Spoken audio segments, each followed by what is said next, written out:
My favorite statistic I like to point out is you are fully synthetic. 50% of the nitrogen atoms in your body were put there by a chemical engineer. Regardless of what food you eat or where you live, most of the atoms in your body came from the chemicals industry. The creation of synthetic fertilizers is responsible for why 90% of people on Earth are alive today. 9 out of your 10 friends wouldn't even be alive without the chemicals industry. Your entire life broadly stems from just 3 molecules: ethylene, propylene, and benzene. Everything you wear, everything you buy, you can source from natural gas, coal, or oil. So a lot of people say, oh, chemicals cause cancer. But you know where all those chemicals come from? Those 3 molecules that Sean just mentioned. Every piece of construction, fiberboard, insulation, that started off as a chemical. Same with your clothes. It all started off as a chemical. Before it was, more natural resources, but now it's completely synthetic. What Solugen's trying to say is, well, what if natural resources and natural products could now, with our technology, be as competitive as these synthetic things and at the right price? All of a sudden, you look at how big that opportunity is, and you can't unsee that. And the way we did that was by introducing this concept of biology into chemical engineering. So how do you actually make that system more efficient, more elegant as an output? And that was by marrying the biology piece of the world. I'm sure you've heard of synthetic biology and things of that nature. Taking the best of biology and then taking the best of chemical engineering and basically saying, we want to create something that has better yield than anything in the market. And that's,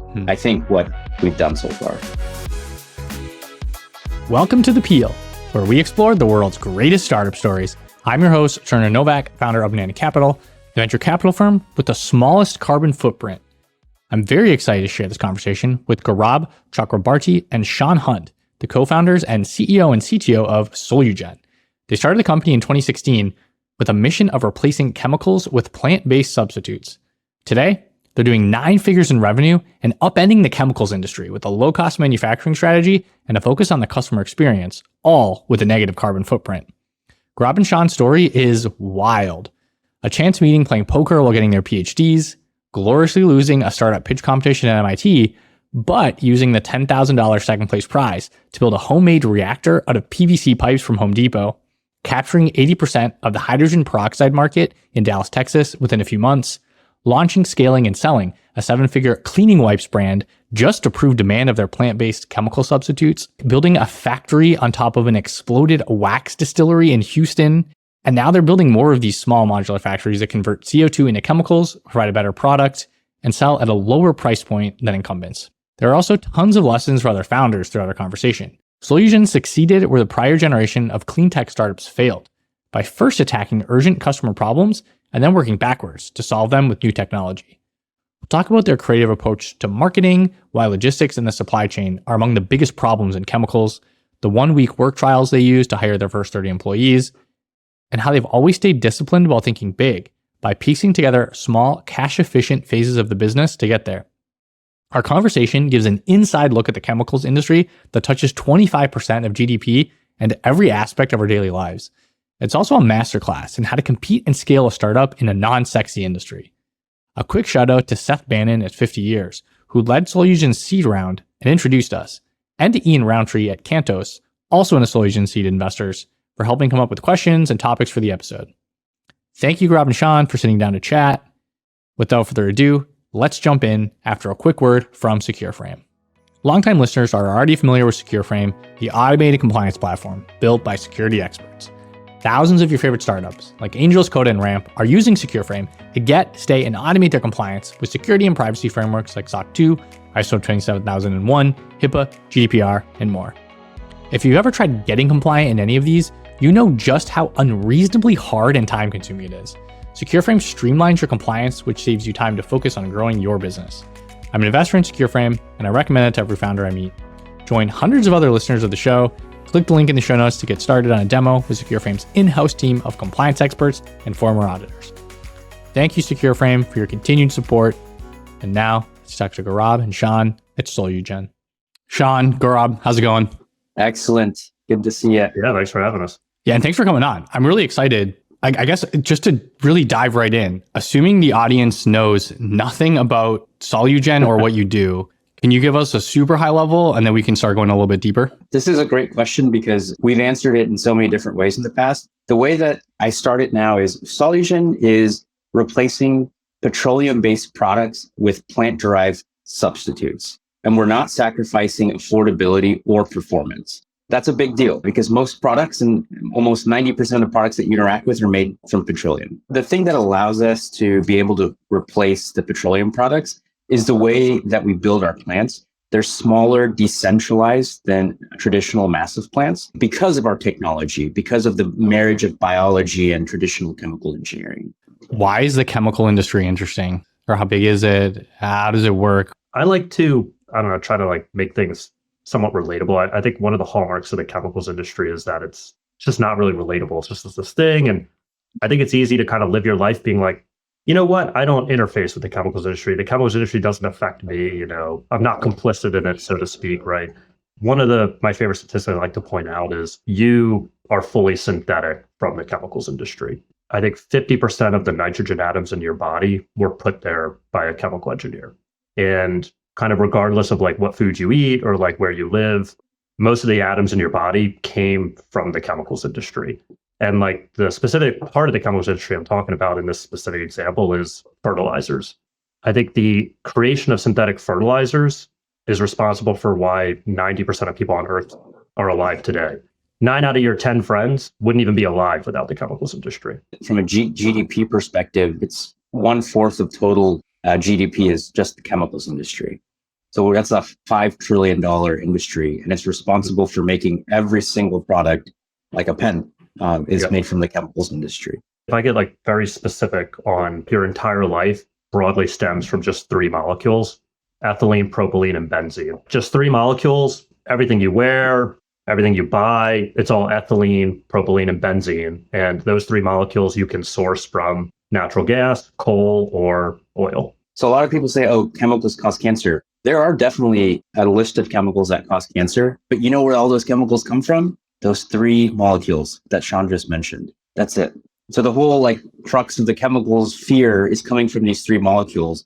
And Solugen's whole mission is to figure out how to replace that in a more sustainable way. And why has no one done that? Or why did the industry evolve to the point where we're using coal, natural gas, and oil? That's a deeper question that Gaurab and I let's do it. love to nerd. We love to nerd out on this one. Because I think right now, like when you look at the chemicals industry, you're like, oh, wow, it's a bunch of 50-year-old plants and this big pool of depreciated assets with this like exceptionally low cost basis. And so even if there are better alternatives out there, none of those better alternatives will have the price economics to compete just because of this like incumbency bias. At a certain point, petrochemicals was a startup. Petrochemistry was a startup in like the 30s, 40s, and 50s. And one of my favorite examples is the hula hoop. One of the most popular plastics in the entire world right now is polyethylene, high density polyethylene. So like milk jugs are made of high density polyethylene. It goes into clothing for fibers and stuff. So clothing and milk jugs are compositionally the same. When this molecule was invented in 1954, there was no market for it. And so the company invented the hula hoop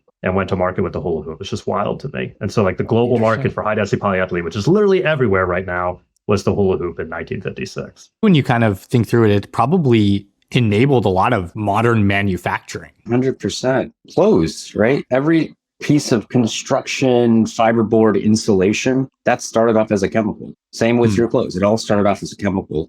Before it was, more natural resources.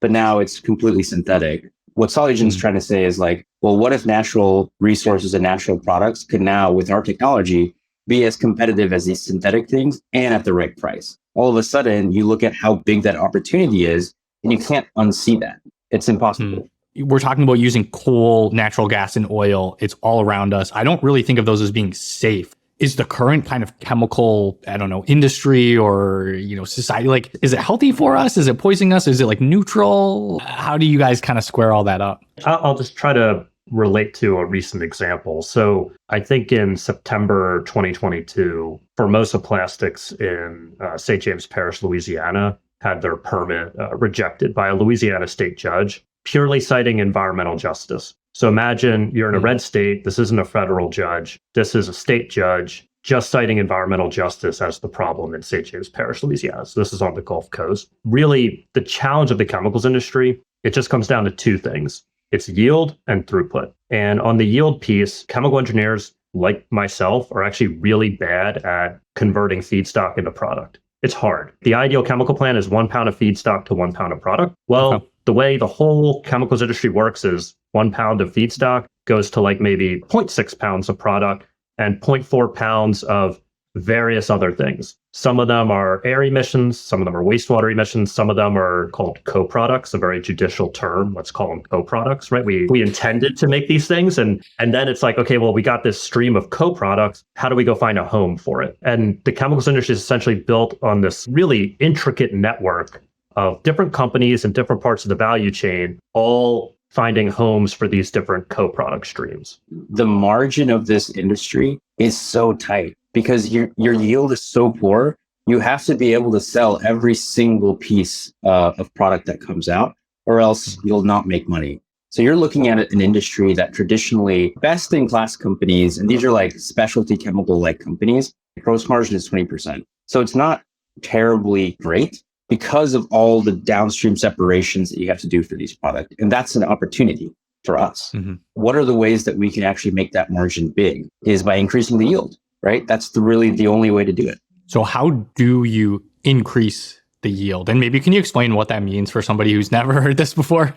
If you just have general manufacturing experience, you've got a pound of feedstock, and if you had 100% yield, you could make a pound of product. So every pound of feedstock goes to a pound of product. If you have low yield, then it's less than that. 1 pound of feedstock, 20% yield is 1 pound of feedstock to 0.2 pounds of product. And then you have all this waste stream that you have to dispose of. And you have less product to sell. And so like for every pound of product, you have to buy 5 times the amount of feedstock.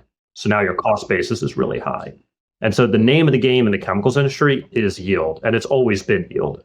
You said chemical engineers suck at yield. Well, that's where Solugen comes in, right? I think where Solugen comes in is the industry has gotten super comfortable with 20% yield, right? Because they can make money on it. They've already deployed the CapEx. The question now becomes, what are their incentives to actually make more money? It's going to be a huge CapEx and R&D investment. So no one really does it. But then Solugen came in and said, hey, well, what if we actually change that yield from 20% to above 90%? And the way we did that was by introducing this concept of biology into chemical engineering. So how do you actually make that system more efficient, more elegant as an output? And that was by marrying the biology piece of the world. I'm sure you've heard of synthetic biology and things of that nature. Taking the best of biology and then taking the best of chemical engineering and basically saying, we want to create something that has better yield than anything in the market. And that's, I think, what we've done so far. Why did nobody come up with it? Is it simply like you've got the fixed cost structure and it's like too expensive to kind of retrofit? Or I'll be honest, I'm very much guilty in why this hasn't happened sooner. So like my background is very traditional petrochemistry. If I rattle off a couple terms, methane steam reforming, Fischer-Tropsch, things that probably doesn't mean much, but that's really what makes the world, right? And so like the way you can think about it is that pound of feedstock coming in, my whole background is let's smash that feedstock with a hammer. Let's put it under heat. Let's put it under pressure. And that molecule breaks apart. It makes all these co-products and these waste streams. That's the state of the art of the technology. So my background is something called heterogeneous catalysis. It's a mouthful. If you're familiar with the popular phrase like catalyze change, my background is in actual catalysis. When Gaurab and I started talking about this, Gaurab was doing his PhD in actually cancer biology. My PhD is in more traditional heterogeneous catalysis. Gaurab was like, you should think about enzymes. And I'm like, well, everybody in my industry is aware of enzymes, but enzymes are always too expensive. They're too fragile. Like you look at these things and they fall apart, right? The beauty of enzymes is that they can do chemistry, perfect yield at room temperature in water. It is insane. Like I do chemistry at 800 degrees, right? And at 800 degrees with very bad yields, and these enzymes can do it at room temperature with perfect yields. But the only problem is that they're expensive. So I think the timing was one of the reasons why no one else did it. People did try a version of this concept a while ago. The cost wasn't there. But now we were able to do it in a cost-efficient manner. But on top of that, there's a lot of nuanced learnings that we uncovered when you marry these two principles. You don't anticipate some of the problems that come. And so people gave up because they couldn't solve those critical problems. It's like batteries, right? A lot of people attacked batteries, but there was some practical consideration of how you marry that technology together. But then a few companies were able to do it. And then that became the whole entire premise of the industry. It's the same idea here. A lot of people have looked at it, were able to unblock a lot of the big problems, or at least solve a lot of those big problems that I think now is allowing us to scale. And I do anticipate a lot of companies are going to be trying to do something similar very soon. And to get some definitions down, feedstock, What is that for someone who's never heard that word before? I think of like feeding horses or something. Feedstock is whatever your plant uses to make things. So like if you're like really upstream, your feedstock could be oil, it could be natural gas, it could be coal. If you're a downstream chemicals company, your feedstock could be ethylene, it could be propylene, it could be benzene. Which are created from the coal or natural gas or oil. Yeah, so like Exxon, Shell, Chevron, they're converting coal, nat gas, and oil into propylene, ethylene, and benzene. And then like Dow, BASF are taking ethylene, propylene, and benzene and making like iPhone glass or something. Exactly. Yeah. You know, I think I got a C in biology in high school. Yeah. Okay. What is an enzyme when you talk about using enzymes to do this? It's protein powder. Like it actually is identical to like the protein powder that you would like buy if you're trying to like do bodybuilding. But these proteins are folded in a way that you mix them with whatever feedstock you're using, and they convert them into product in water at room temperature with perfect yields. Let's just say you're trying to convert a feedstock into a product that sells for, I don't know, call it $2 a pound. You're trying to sell a product for $2 a pound. Historically, if you have an enzyme that makes 1 pound of product for every a pound of enzyme, and your enzyme costs you $1,000 per pound, already I have to pay $1,000 in costs for every pound of product, and I'm selling it for $2. But my enzyme costs $1,000 a pound. You can't make money doing that. And so like that was sort of the world that I lived in, where I was like, okay, yeah, of course enzymes could do this chemistry, just not economically. They could do it technically incredibly, just not economically. Well, now 2018 Nobel Prize went to Francis Arnold for directed evolution of enzymes. I'll give you a real Solugen example. We have an enzyme that started. The wild type made a pound of product for every pound of enzyme. That enzyme can now do over 60,000 pounds of product for every pound of enzyme. And so if you take that $1,000 a pound cost base of the enzyme, divide by 60,000, it's like, whoa, now you have some economics behind this thing. Not only do you have this sustainability benefit, this yield, room temperature, and water, you now have the cost component to it. You have the full techno-economics to actually bring enzymes into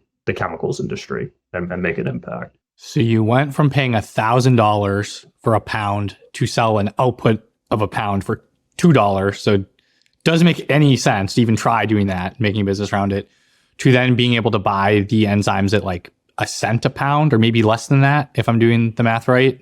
Yeah, so it essentially drops from $1,000 a pound cost contribution to like just a couple pennies a pound cost contribution. And then you guys said something really interesting about, Shell does this, someone else does this, blah, blah, blah. If you go to the Solugen website, there's like diagrams of like, here's all our different processes. It seems like you've kind of consolidated it all into the same location. You're almost doing like a full stack all in one spot. So it's like faster, but cheaper because you're also saving money on logistics, not just the enzyme process. Can you kind of explain how that all works? It starts with the customer, actually. So this was an interesting insight that we had was we weren't originally thinking about being able to own that whole stack because we're like, okay, like we're a technology provider and we're going to focus on this area. But once we really started learning about what the customer wanted, the customer didn't just want a chemical. The customer wanted a chemical in some form that they could use. So for instance, some companies wanted a chemical mixed with water, right? So that they can, feed it into a system, or a chemical mixed with something else. They wanted a form factor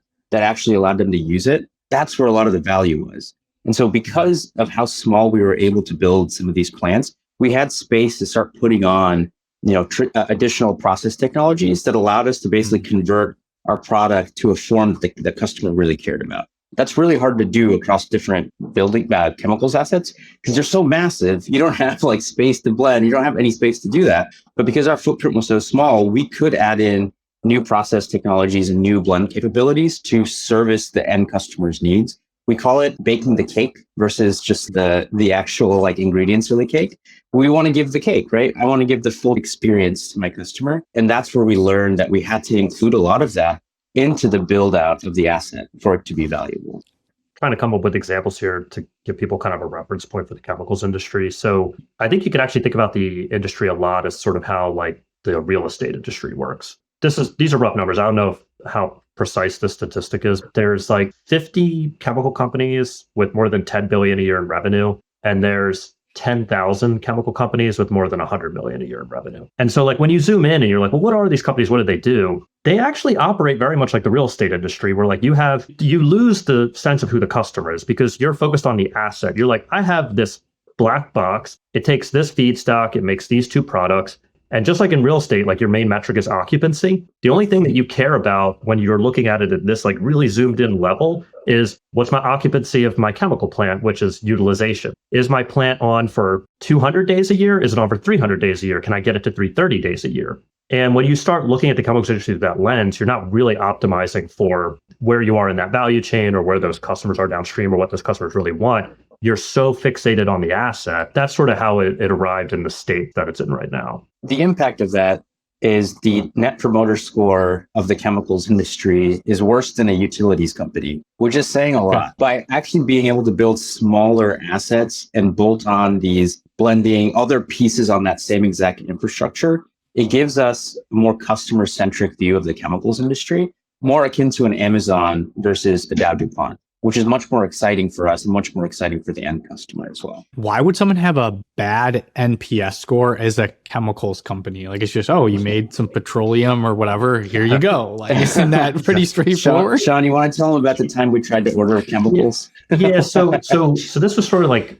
we learned it very early on in our journey because like we essentially were trying to build sort of two businesses at the same time. It's like, hey, we got to scale up our core technology, increase what are called technology readiness levels, get ready for deployment, all this, right? And at the same time, it's like, well, our goal is to operate big chemical plants. And if you operate big chemical plants, you better be really good at supply chain and distribution. You need to marry those customers. So we're like, let's start doing supply chain and distribution, blending and like building our customer base and like sampling our core chemistry into it. And so we were like, let's start trying to buy chemicals. Like that's a great way to learn how this industry works. And you call up a big chemical company and they say, great, we'll give you a tanker truck. I think it's 5,000 gallons. And it's like, you're going to get it sometime over the next 4 to 8 weeks. I mean, if you just think like if you're the customer here, it's like, okay, I have to have a 5,000 gallon tank at the ready in a 4-hour notice to be able to receive this thing. And again, because like their whole goal is to just keep the plant on, they're going to give you the tanker truck when it makes the most sense for their own tanks. It basically says, look at this huge tail of customers that the chemicals industry has. But the chemicals industry today is saying we're only going to focus on the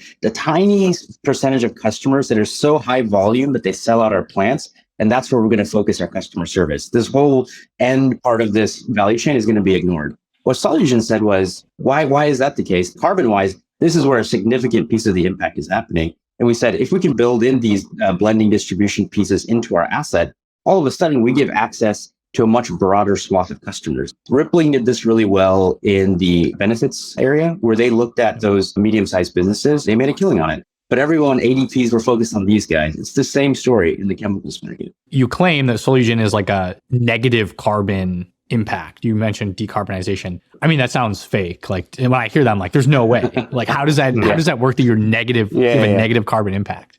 Oh yeah, no, happy to walk you through it. So it's called a life cycle assessment. It's officially ISO 14,000, right? And there's all these kind of things around it. But like, if you just start very fundamentally, our feedstock today is corn. And we're making glucose from corn. And so like, if you just do the math on how much CO2 is in that glucose, if I take 6 carbon dioxide molecules and I make 1 molecule of glucose, what's that weight ratio? I think it's something like there's 1.5 pounds of CO2 in every pound of glucose. That's kind of roughly how that math works. And so you're like, okay, this is called biogenic uptake. That CO2 was in the atmosphere, then was made into corn, right? Photosynthesis, and now it's glucose, and that's Solugen's feedstock. And then what you do is you say, okay, well, there were emissions at the farm. There were emissions in transporting the corn. There were emissions in converting that corn into glucose. And when you start factoring all those things in, by the time it reaches the bioforge, instead of being 1.5 pounds of CO2 per pound of glucose, it's around, I think, like 0.7 to 0.8 pounds of CO2 per pound of glucose. Now you're at the bioforge. So this is like the chemical plant portion. Yep. If you were in a traditional petrochemical plant and you're using this feedstock, you're going to smash it with a hammer, right? You're going to have all these emissions. The bioforge is crazy efficient.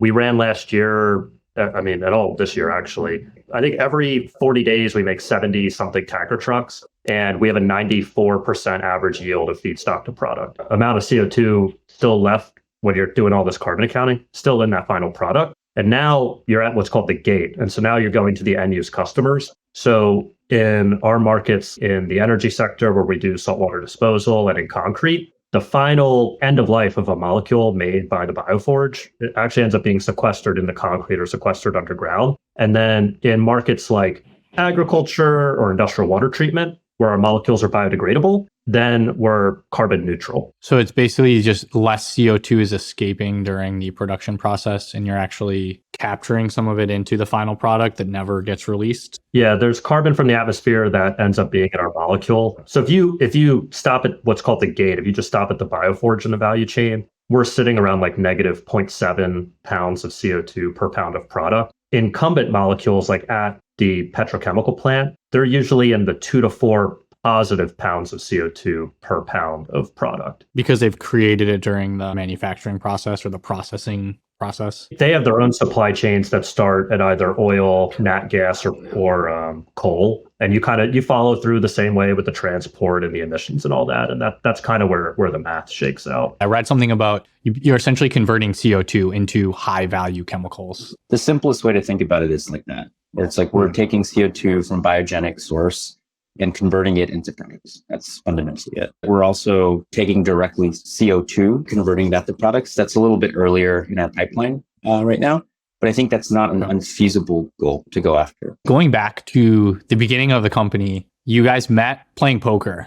How did that come about? Yeah, in med school, we had a weekly poker game. I was really into poker for like 6 years. I was best friends with Sean's wife, his girlfriend at the time. We were anatomy tank mate in med school. It was a lot of bonding time, I guess you could say.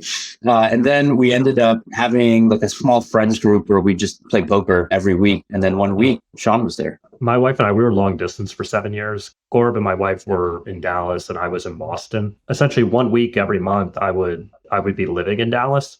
Med school, people always talk about really medical things. It's like, it's a lot of jargon, right? Halfway through the medical program, Gaurab started doing a PhD. And I was like, oh, I'm in a PhD program too. We had a lot to connect on like the science and like what it's like being a grad student.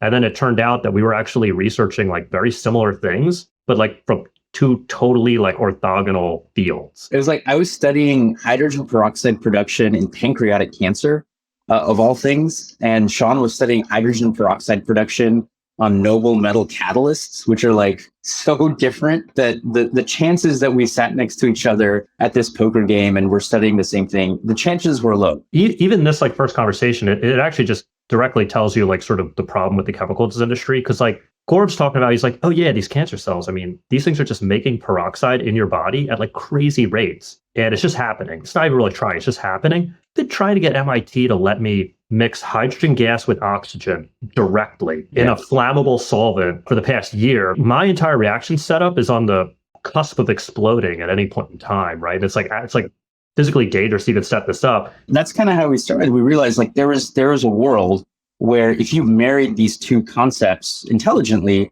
you could maybe take the best of both.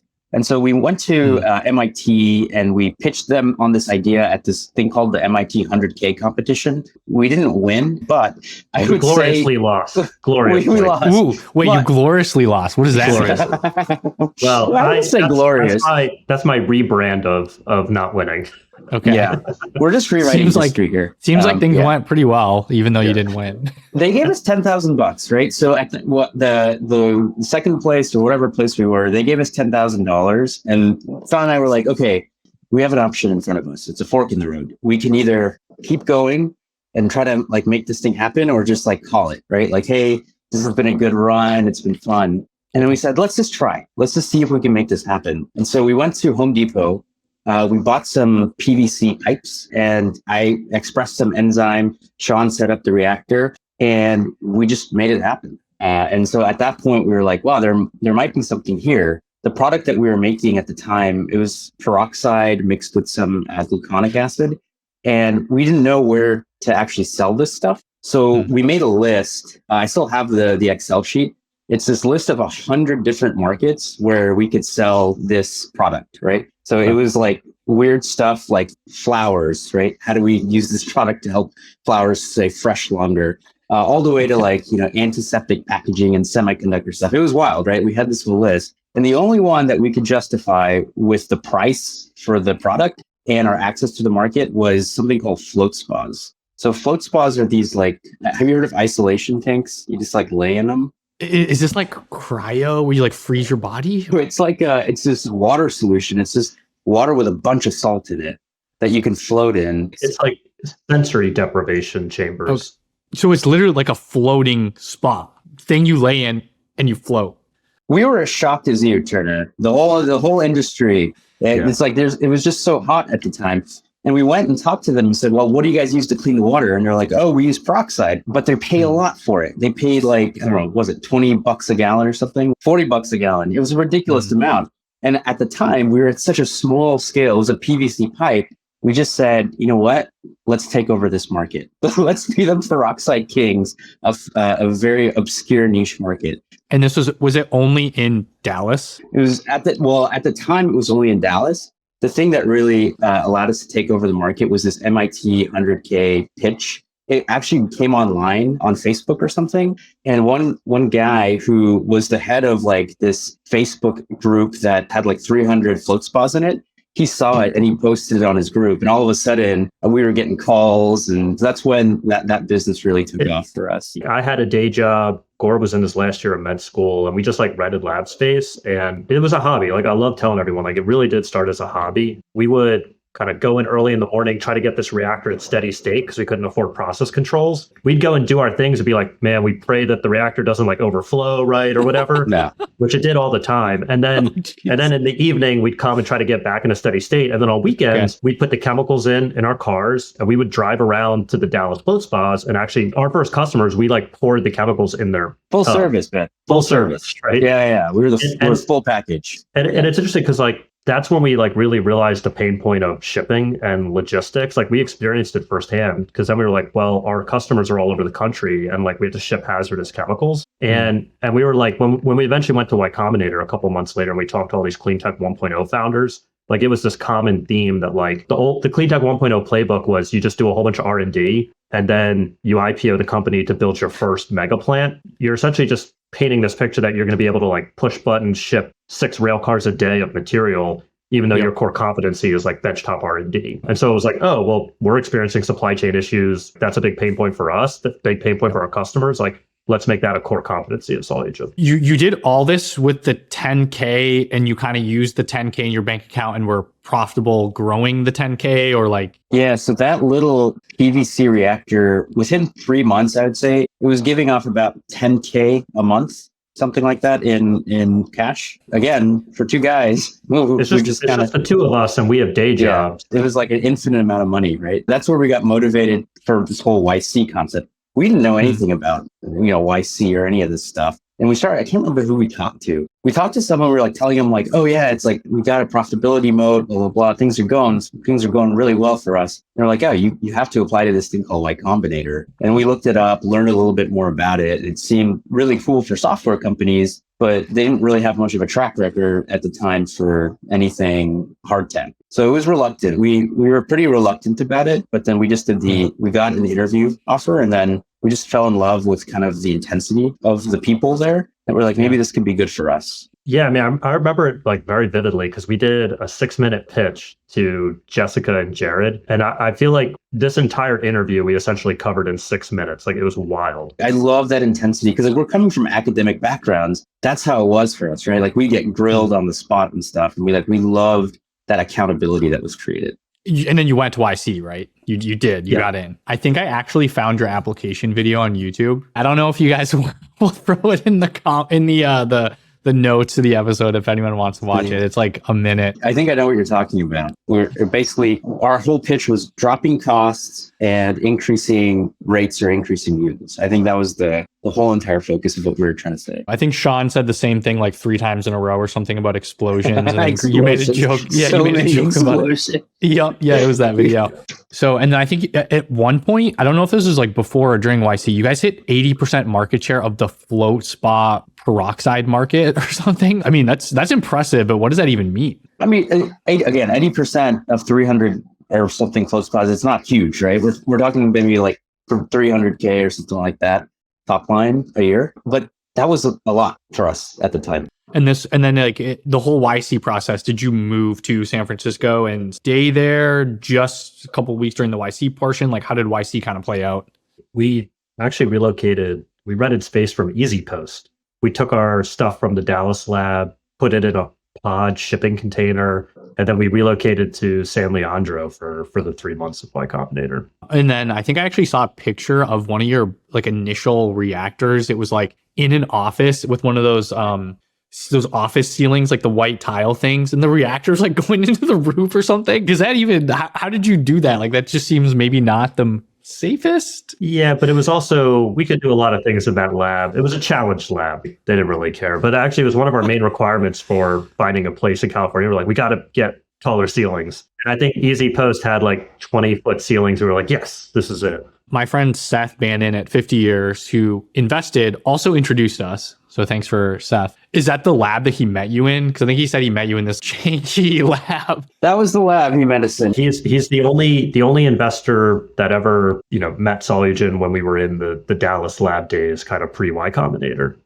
I would say he was the first true investor that believed in what we were doing. He saw us from literally the beginning. It was really meaningful for us to have him along for the ride. How did you meet him? And then how did that go raising that first round when you mentioned earlier YC had never really done this kind of company? So we met him through YC's internal networking thing called Bookface. So I think he shot us a note on Bookface and we just started talking and that's when he came out to visit us. So this was right before we started YC. So we got to meet and get to know him. And then for the fundraising at YC, we were told by our partners that do not expect to raise any meaningful money. No one understands what peroxide is. Classic YC, like brutal reality check kind of stuff, right? And so we didn't have any expectations. I think we were so memorable because we actually brought the reactor to the Computer History Museum at the time. Was that the demo day? Yeah, during demo day, we had this reactor running in the middle of all these investors, and everyone's just looking at this thing, being like, "What the hell is that? Is this like a safety hazard? What is this thing?" Yeah, we carried it upstairs to the Computer History Museum, and we had the full intention, right, to run this thing. And we actually did run it for the first 30 minutes, but it's got this crazy noisy air compressor. And then the event organizers were like, none of us can hear ourselves think. You need to turn this thing off. But that was the strategy, Turner, was to make it impossible for us to be ignored. No one understands what you're doing, but at least they know that you're there. We did the whole pitch and stuff, and people got it. I mean, just as we're talking right now, once you see how big this opportunity of chemicals and materials are, you cannot unsee it. It's like this whole matrix thing where it's like, those are the markets I love, where you just can't unsee how much opportunity is there. And that got people really excited about what we were doing. It's definitely pretty crazy when you think about it, that not as many people talk about this market. I mean, it's kind of hidden. It's just a part of everything, but you can't see it. And I think that's a piece of where early days, why we were successful in raising that seed round, was we were able to really complete this story of, well, great, the chemicals industry is massive and it sounds like it sucks, but how do we fix it? And Solugen was really the only player at the time that was really going after to fix that market. So then how much money did you guys raise? It's probably more than the 10K that you first raised. I think we raised around 4.5 million or something. Oh, wow. Okay. And we were not like a software company. So it was a big deal because it showed that all of a sudden, this is cool again. Clean tech might be cool again. So what did you do with the money? That's a lot. It's a really interesting question because we were sitting there and Sean and I were like, okay, we're going to invest and build out the next pilot plant, right? The way we like to do things, we like to think big, but figure out what are the small little steps that we can take to get there. And he said, great, we have $4 million. What is the next phase? What's the next step? And so we said, hey, let's build a pilot plant and then a bigger version of our PVC reactor. And we sat there thinking, it's like, man, if we sell this for the industrial price of peroxide, it just won't really be throwing off that much cash. How do we, just like we did with the flow spas, how do we up the price of that peroxide as much as possible? And how do we solve the customer's pain point? And then our float spa customers came to us and they said, hey, can you guys make this in white? Can you put this into a white product that I can use at home? Sean and I said, this is genius. We're going to make a white because we did the math. I would say at every stage, we've been very disciplined on the technology scale up, and it's all driven by techno-economics. And the techno-economics sort of inform this go-to-market. And so every pilot plant is not profitable. We essentially set this goal. We're we want to have a profitable pilot plant. And I think we did a 10x scale up of kind of the PVC reactor. And we were also we can afford to have the metal reactor now, so we can fully realize enzymatic manufacturing, the first iteration of the true bioforge unlock new molecules. This was your research you were doing of like, what can I do with this? Exactly. This is sort of the research we're doing. Like, finally, we can like execute on what we really want to do, which is combine enzymes with heterogeneous catalysis, do it at a 10x bigger scale. If you had that 90% uptime on that pilot plant, I think in the wipes business, the theoretical max top line would be like 16 million a year is how the math shook out. We were like, okay, this is amazing. It's a pilot plant tied to this product that has like a theoretical top line of 60 million a year. That's how much we'd be able to supply. And we did customer interviews. There's some pull from our current customers to go get it. Let's try to set this up. But we underestimated how freaking hard CPG companies are. This is like classic founder, hubris or ignorance, whatever you want to call it. At the time, we were looking at it from hey, it solves the customer's pain point. They want this. There's clear needs for it. And I think we can make money on it. But what we didn't realize is marketing is one of the most difficult and most expensive pieces of the puzzle that neither Sean nor I were experts in. Actually, Sean, do you want to tell them what our first branding was for Ode to Clean Wipe? Yeah, I mean, it was one of these examples where like our investor base was like, we invest in you guys because we really believe in like you guys for making chemicals, changing chemicals. So it should be like, you're not the founders that are going to execute on a CPG company. We're like, no, we'll show you wrong, right? In the end, they were totally correct, right? But I remember our first branding session, like we hired a branding firm, but like we sat down with them and I proposed that the brand name or the tagline should be "Everybody Wipes." Everybody wipes. And I was promptly forever fired from the marketing department. But what we did was we built the whole entire brand. Ode to Clean. We built a whole entire supply chain. We built a marketing function. We were doing our own packing of the product in Houston by ourselves. So we didn't know anything. We didn't know that you could outsource a lot of this stuff. We just like said, hey, you know what? We're going to do it all. And so we launched in 2018. No. We launched October 2017. Oh, sorry, 2017. You're right. We sold it in 2018. So basically, when we launched, we sold out of our inventory. That was shocking. And it was really funny because we were like, there's no way we're going to sell anything. People aren't going to care about this. But for some reason, people got really excited by this ability to like be part of the bigger Solugen mission, not just the wipe, that it did really, really well, at least by our standards at the time. Fast forward like a few months, I was running our Facebook marketing and everything like that. And it was pretty brutal, to be frank with you. Like I was in mom groups chatting with like all these moms on Facebook. I was in every single just everything that we could do to make sure that this brand was like getting word. I did. It was not my skill set. So we said at that point, like, hey, like we were able to prove that this thing is real. There was a strong run rate that was on that business.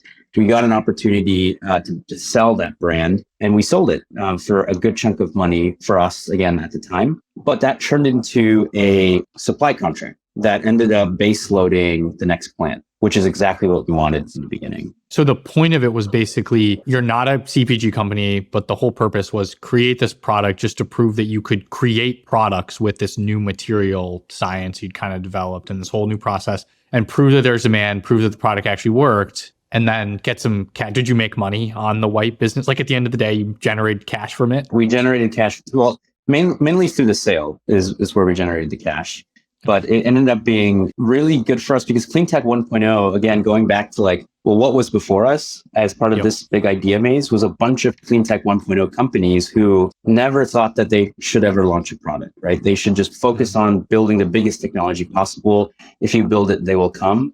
YC really taught us the opposite, which was the customer decides what you build fundamentally. I read something where you were, as part of the sale process, you were like running hyper-targeted ads, like at specific personas at businesses that might acquire the company. This one, I mean, it was one of these things where we really tapped into the YC network. Like YC has some folks that are just scary good at this marketing. I forget who we were talking to that kind of like threw out this idea, but we were just like, essentially like if you're running a CPG company and you target single individuals with like your monthly ad spend, like you could create pretty scary echo chambers that are hyper targeted single individuals, and Gaurab pulled it off. I pulled it off. So basically what we did, so like within 2 or 3 months, we kind of had the feeling that like, okay, CPG company, super hard.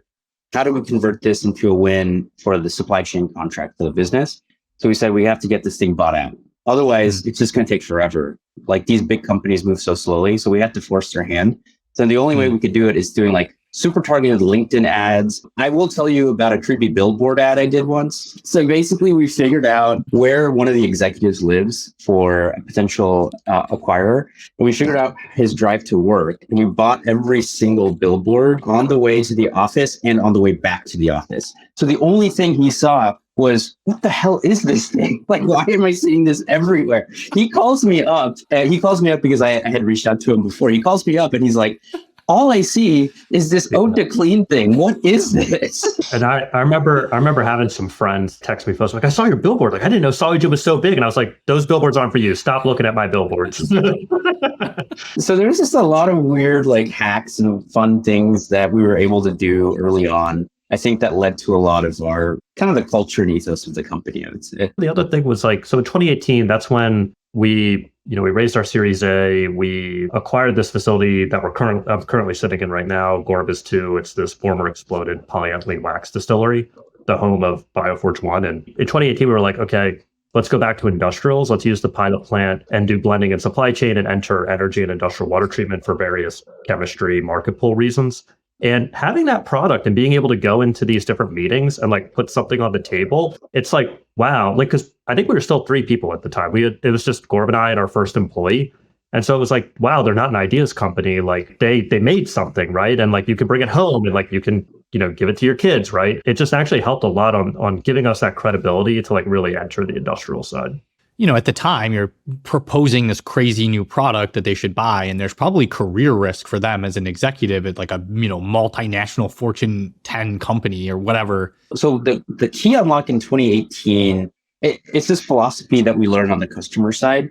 There's trust and fear, right? So trust is, are you a credible company? Are you able to do what you say you're going to do? And then there's fear is, how is my career going to be like destroyed if I work with this company? Like, is my reputation going to be hurt if this thing doesn't work? So what we did was we optimized for both. We said, let's build as much trust as we can. I think the wipes business, all the press, all the technical stuff helped a lot.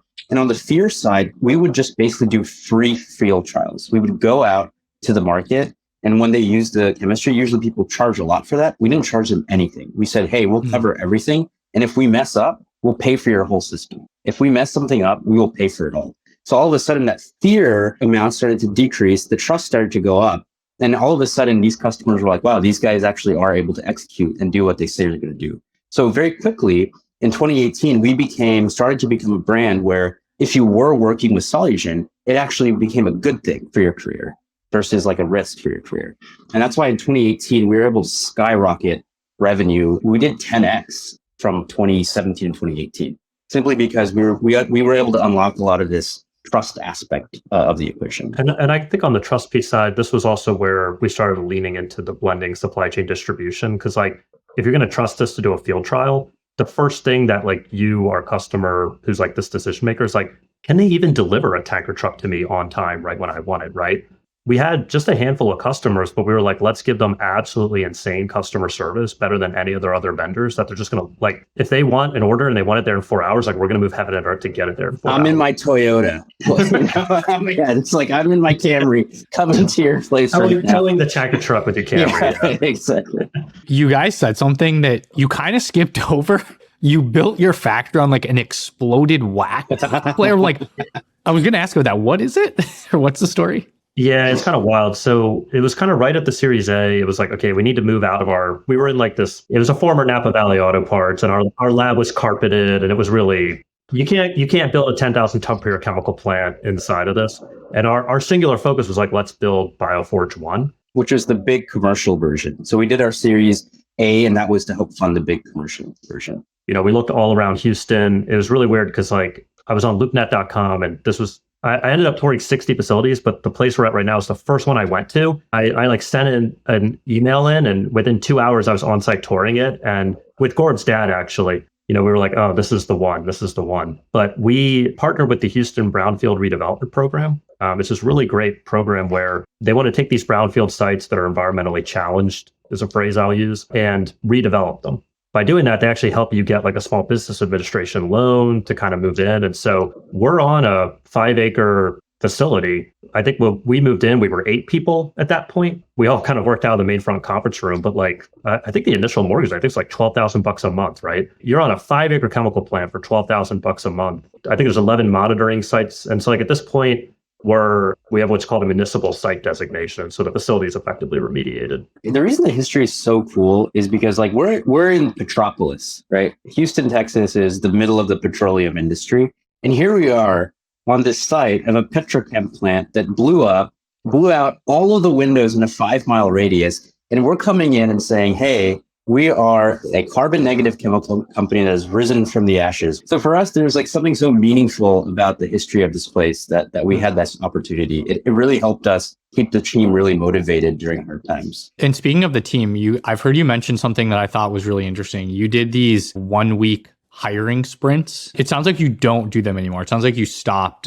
at a certain point, but can you kind of explain what that is and why you did it and how it worked? This was a recommendation that came from our YC partners. It's very difficult to scale. That's why we don't do it anymore. For our first like 10 or so employees, we would essentially ask them to like take vacation from work for a week and then sign like a 1-week consulting agreement and work with us on like a small kind of time-bound project. And it was super helpful because you're actually self-selecting to a certain portion of the population that are risk takers, right? What you're asking someone to do, most people would just say no. And so you're self-selecting. And then at the same time, you're also like, oh, do I work well with, this person? How do they fit in with the rest of the team? And you're also getting, 1 week of extra help. So it worked phenomenally well. It was great because like you can see all like aspects of the person, not just the intellectual piece of them, but also how they respond to what's seemingly a lot of change. Like even in that week, the company could change dramatically. And so they got the chance to see like what that was. Yeah. It's true, right?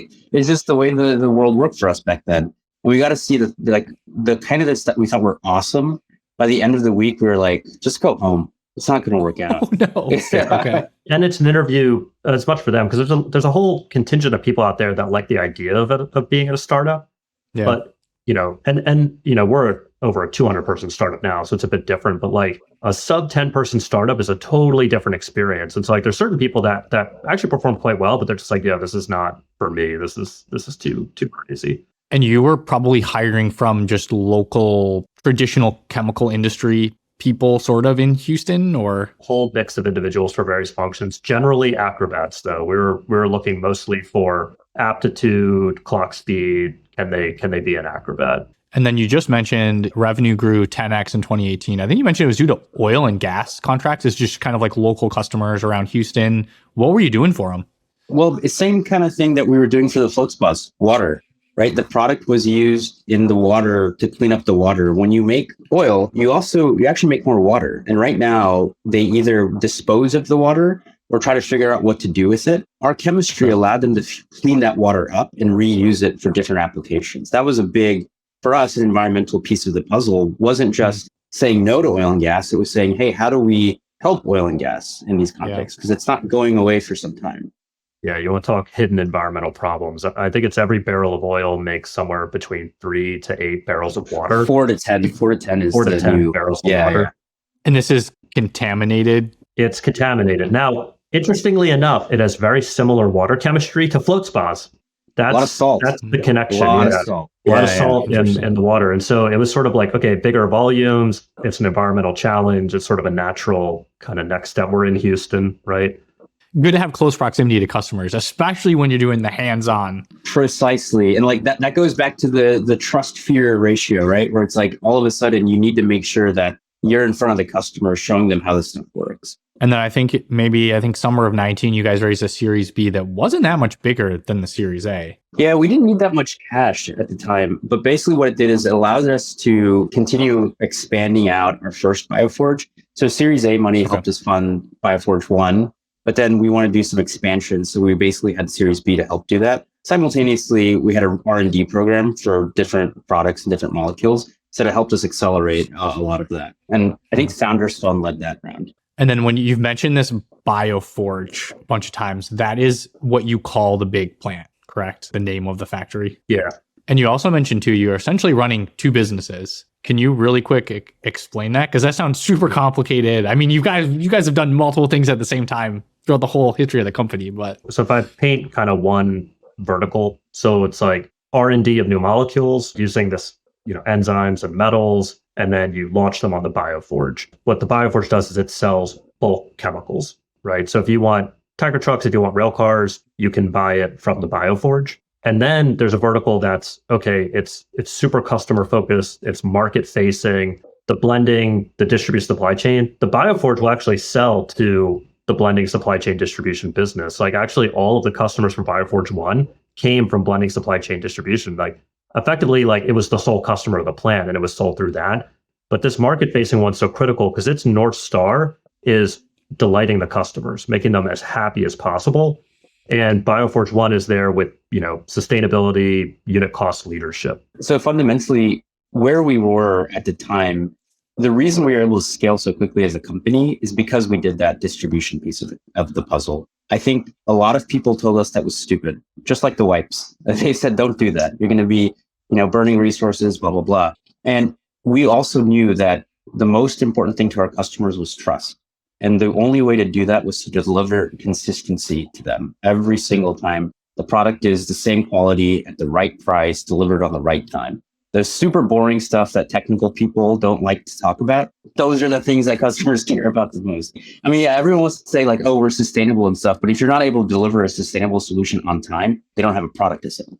So at the end of the day, for us, it's all about making sure that customer happiness is the true metric for us. So you kind of started with this selling other people's products and then have slowly started to create your own. That's essentially how it all ties together. Precisely. And it's also kind of a mix where our goal is to eventually make all the chemicals, right? And like when you look at it from a customer's viewpoint, they also don't want to have 20 suppliers, a supplier for each different molecule. So part of it too is like, hey, we're coming to you with this, like, this is what the Bioforge can do today. Here's our roadmap. Let's talk about partnerships. And at the same time, it's like, well, what else do you need help with sourcing? You can think about it from like a customer wallet share perspective, where it's like, what is the suite of chemicals that, some of them tie into like what is on our future roadmap, but it's this suite of chemicals that complement our existing offering where we can go to that customer with the full package. Based on everything I've gathered, the distribution and the selling other people's products, you make margin on that and you're essentially using that to reinvest in CapEx to build out a lot of your own capabilities. Yeah. Okay. Yeah. Yeah. It's a smart strategy, but like you said, a little bit crazy. It's just not what people will probably tell you to do, but you always get conflicting advice from everybody. That's sort of the nature of advice. So we just did it and it works and we're going to keep doing it because it's a tried and true playbook for us now that we're just going to keep doing. Yeah. I mean, it seems like you almost take just like a first principles approach of how do we distill this down to solving the problem that the customers need, making money doing it, which I guess was a controversial thing up until recently.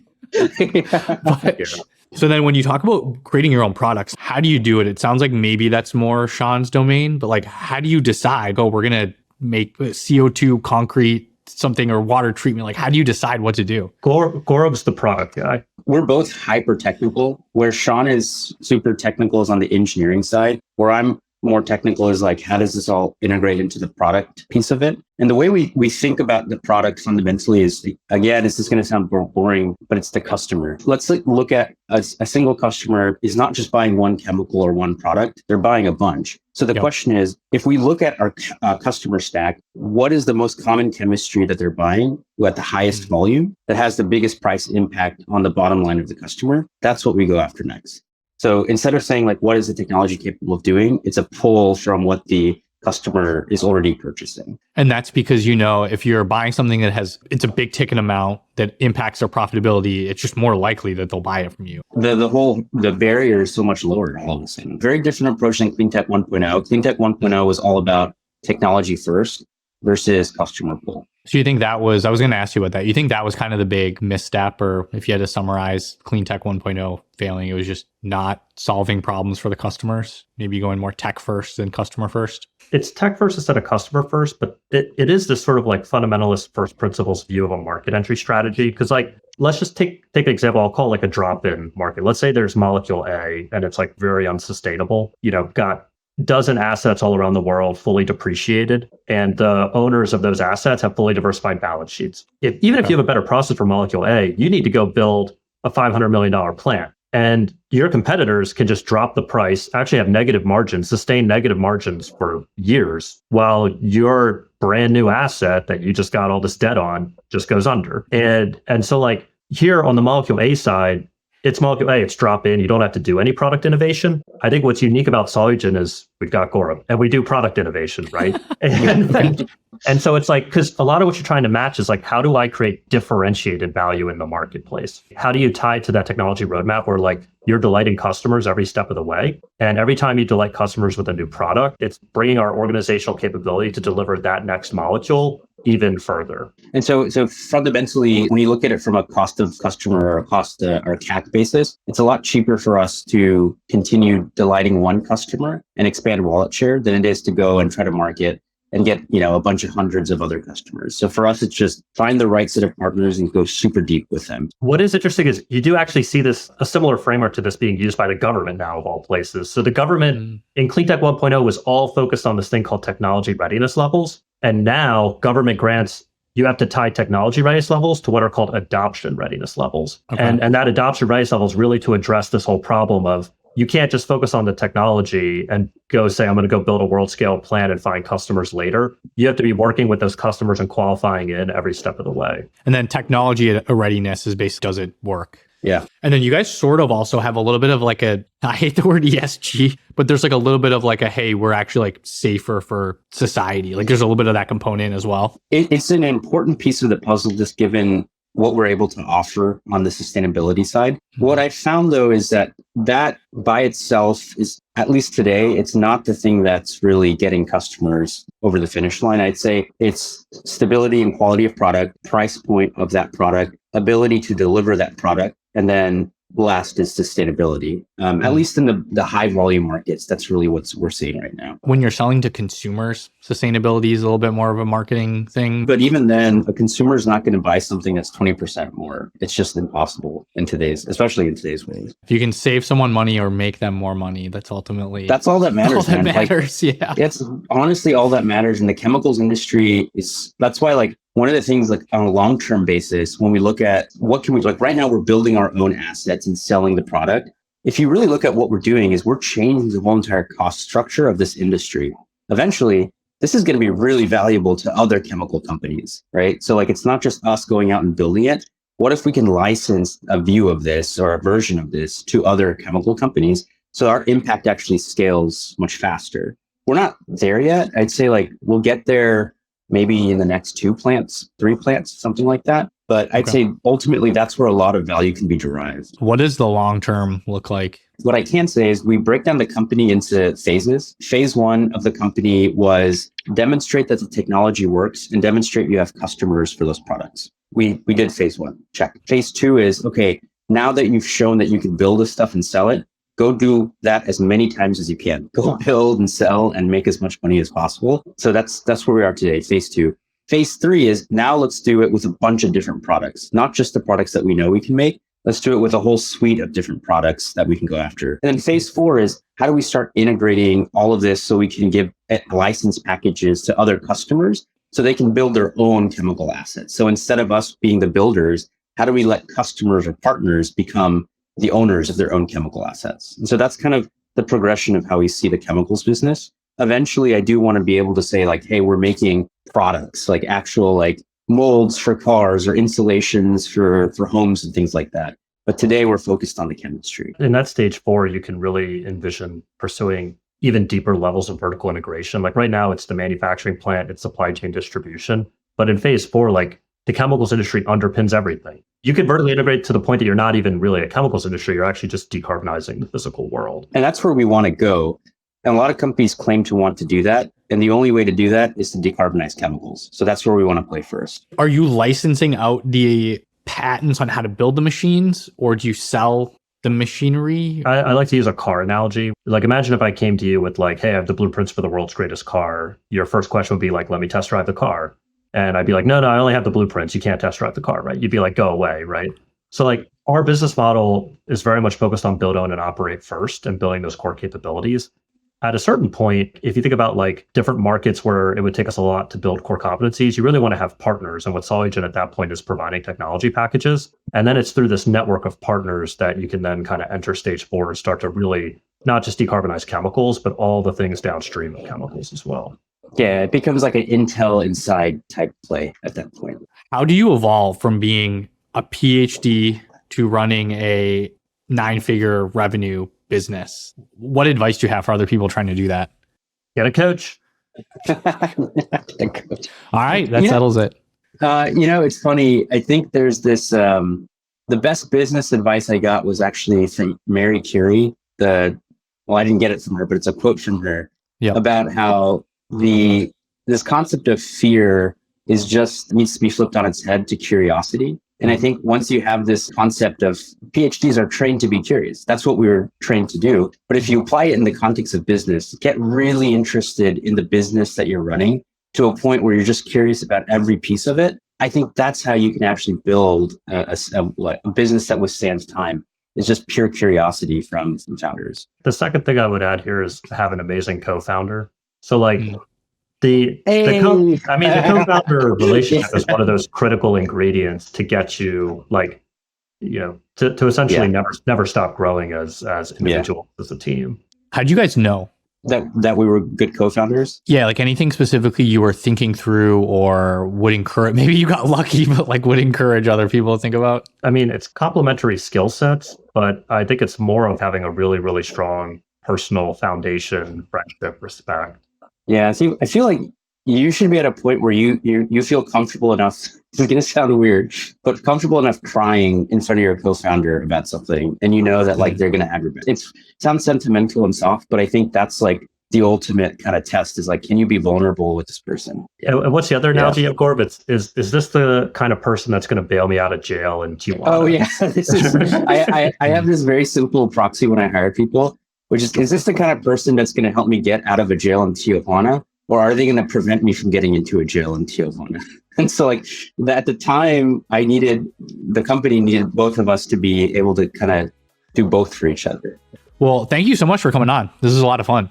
Thanks for letting us ramble. I really appreciate it. Yeah, a lot of fun. And thank you for listening.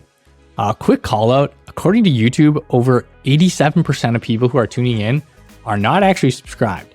If you like this episode, make sure to like, subscribe, and comment on YouTube. Follow and leave a review wherever you listen to podcasts, like and retweet on Twitter, and reach out if you're building a cool startup. Thanks again to Gaurab and Sean for coming on, Secure Frame for supporting the show, and to you for tuning in. See you next time.